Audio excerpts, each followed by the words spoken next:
I think it's a really interesting result because I think it kind of defies expectations. If you look at the spec sheets for the two machines, obviously we've got a more highly clocked GPU on PlayStation 5, but obviously Xbox Series X has much higher levels of memory bandwidth. It has more compute units. So you would expect something, you know, a wider gap between the two.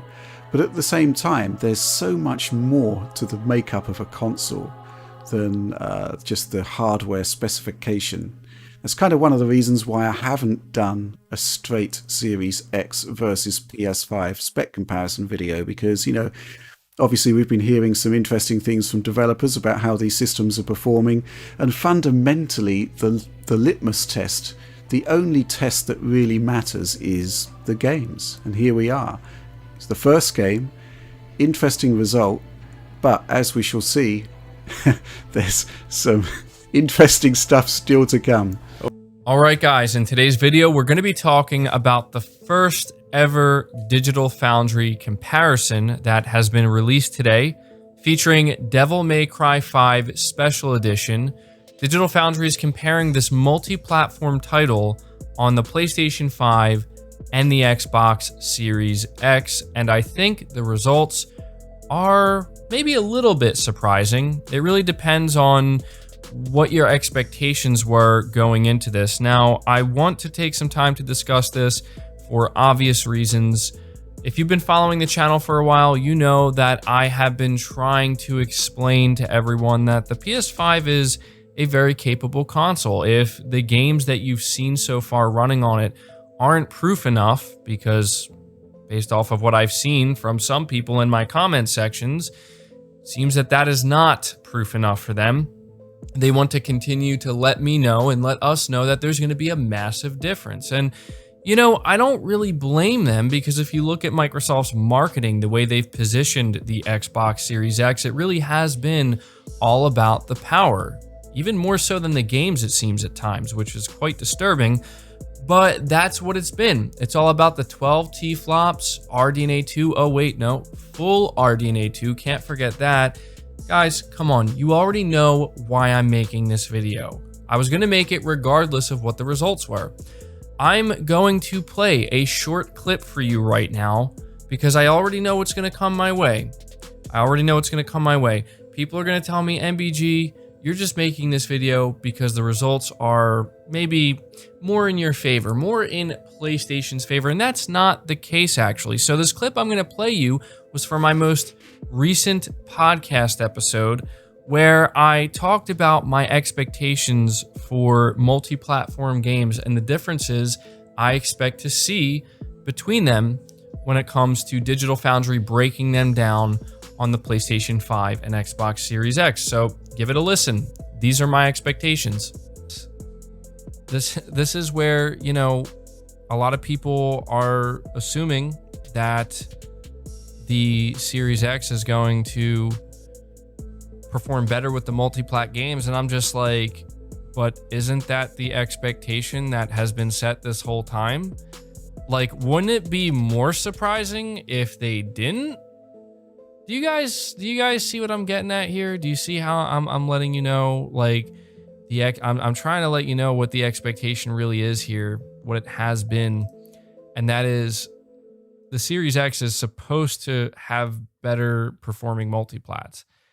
You know, now I have to let you know that just because those are my expectations and what we're seeing here with Devil May Cry 5 doesn't necessarily meet my full expectation, because again, if you listen to that clip, my expectation is based off of what people were telling me, right? What Xbox has been telling me, what Xbox fans have been telling me.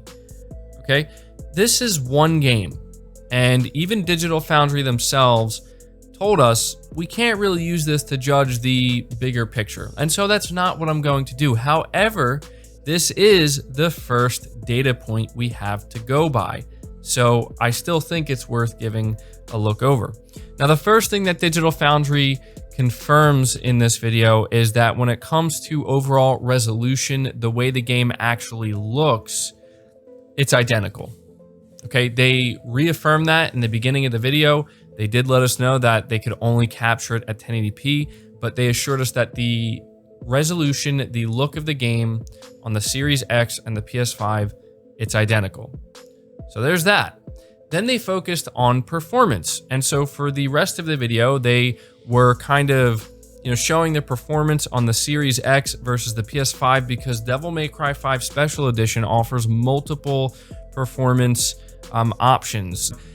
I'm going to give you the breakdown, basically, of what they're conveying here, okay, if you go watch this video, because there's going to be people who say, well, you're ignoring the fact that the Xbox Series X is performing better in most of these modes. Not all of them, though.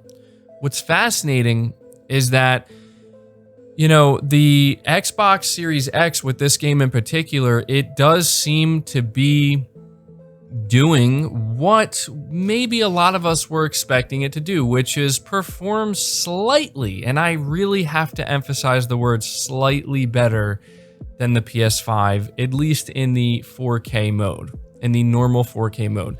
It's getting slightly higher frames, not by much. There certainly are some dips for the PS5 version, but even Richard Ledbetter himself was saying that, it's really not much of a difference. He even stresses the fact, and I really want you guys to pay attention to this. In fact, I'll probably play the clip for you, but he stresses the fact that the difference we're seeing, like the slight advantage that the Series X is showing in this particular mode, it should be more based off of everything we've been hearing about the on-paper difference between these consoles. It should be more, and you would think it would be more, but it's not. But do you know where the real surprise comes from? The real surprise comes from the performance mode. And this is at an unlocked frame rate, by the way. This is with having the frame rate completely unlocked. In the performance mode, the PS5 seems to outperform the Series X pretty significantly. I mean, we're not talking just a couple of frames. There are literally screenshots that you can see here captured by Digital Foundry that show the Series X version at times running at 72 frames. Meanwhile, the PS5 is ranging anywhere between 110 and 120. And that remains pretty consistent. So what I'm trying to get at here, guys, in case you can't figure it out, I'm sure most of you can, but just to really drive this point home, what I'm trying to get at is the only real surprise here, if there's any to be taken away, is not the fact that, oh, both the PS5 and the Xbox Series X have their own slight advantages in different areas, because to be honest, I think we all expected that. The real surprise is how the PS5 is punching above its weight, as Richard Ledbetter puts it, and is actually showing a pretty wide gap in performance, specifically on the performance mode, to the point where even Digital Foundry was questioning this, and they're not really sure why. They can't really figure it out. They think it is maybe on a system level potentially, or the API or something like that, and we're gonna have to see. We're gonna have to see. They're saying they're not gonna jump to conclusions because they don't know exactly why there is such a wide gap between the performance. It could be optimization. We really don't know. What I will tell you though is it will be interesting to see if this is a trend that continues, because guys, you already know why I'm making this video. We have been told time and time again, they have attempted to drill it into our skulls. 4K, 60 FPS, better ray tracing, native 4K, massive delta, huge difference between games. And you already know what's gonna happen now, guys. You already know what's gonna happen. It's not because the PS5 is a more capable console, potentially. It's not because the PS5 is actually punching above its weight in some areas already, right out of the gate. No, it's not that. Assassin's Creed Valhalla isn't running at native 4K on the Series X because of the Xbox. No, it's the developer's fault. So the goalpost will be moved, if it isn't already, and the goalpost is now going to say, it's the developer's fault. The box is more than capable. If it's not hitting native 4K 60 FPS at all times, developer's fault. If it doesn't have better ray tracing, developer's fault. If it doesn't have a better performance mode, developer's fault.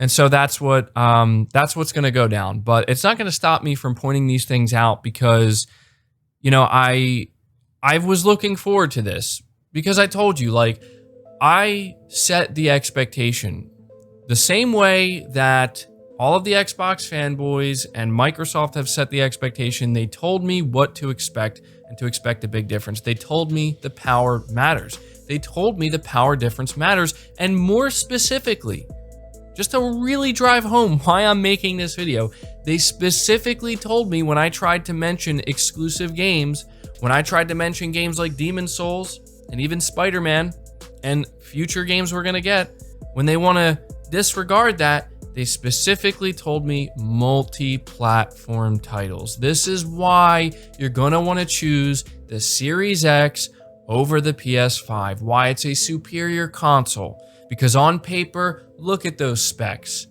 Not comparable. So we have a 10.3 T-flop RDNA 2 machine competing against a 12 T-flop RDNA 2 machine, and the first multi-platform title out of the gate seems to show a pretty wide difference in the performance mode in favor of the PS5, the less powerful console on paper. But even in the areas where the Series X does have the advantage, it's very minor. It's nowhere near as wide as the gap you're seeing in that performance mode that favors the PS5. So, you know, I already know how some people are going to react to this video, and I understand it's going to be a difficult pill for some to swallow, but I assure you, if the results were different, I would still be making this video.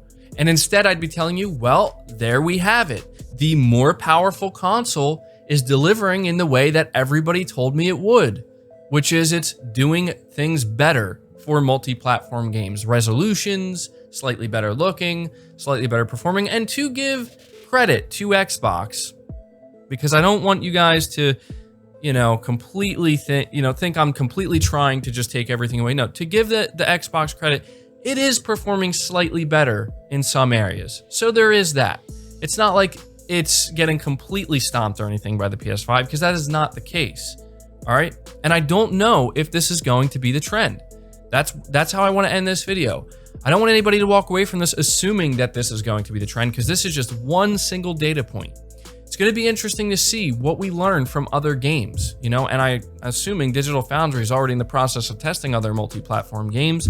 And who knows, over time, we may see a bigger difference, maybe in favor of the PS5, maybe in favor of the Series X, or maybe in the end, they're both just going to be extremely similar. But I had to certainly make this video to let you guys know what's going on. The first proper test that's done between a multi-platform title, that being Devil May Cry 5 Special Edition. And so I guess the final thing I'll say here is don't let this, you know, make you feel bad or anything. If you bought a Series X and you're looking forward to this game, enjoy it. You're still going to get some slight advantages in the, you know, in the normal 4K mode and whatnot. And the performance mode, while it may not be ideal, it's still pretty good, right? So, you know, I just want you guys to understand, I'm not making this video to make anybody feel bad about their purchase or anything. Like, no, it's fine. Like, you're still going to be able to enjoy the game. I said it before and I'll say it again, this stuff doesn't really matter in the end. Go enjoy your games. But I run a YouTube channel here, and I've been covering these consoles for the past year and a half, and when I tell you that I was looking forward to discussing this, because I was honestly hoping that this would be the result, that people can now stop trying to drill it into my head that power, T-flops, performance delta, all this stuff. Just stop, okay? Like, we're beginning to see the proof come out that the PS5, as I said before, is capable of punching above its weight. This is why you cannot go off of the spec sheets. This is why you cannot fall for Microsoft's marketing about T-flops and how the world's most powerful console. Because when we see results like this, well, I don't necessarily know that they align perfectly with everything that Microsoft is trying to convey. So that does it for the video, guys. Leave your thoughts down in the comments below. Leave the video a like if you enjoyed it. Subscribe if you're new. Hit the bell notification icon and feel free to share the video out on top of all that. But until next time, guys, take care.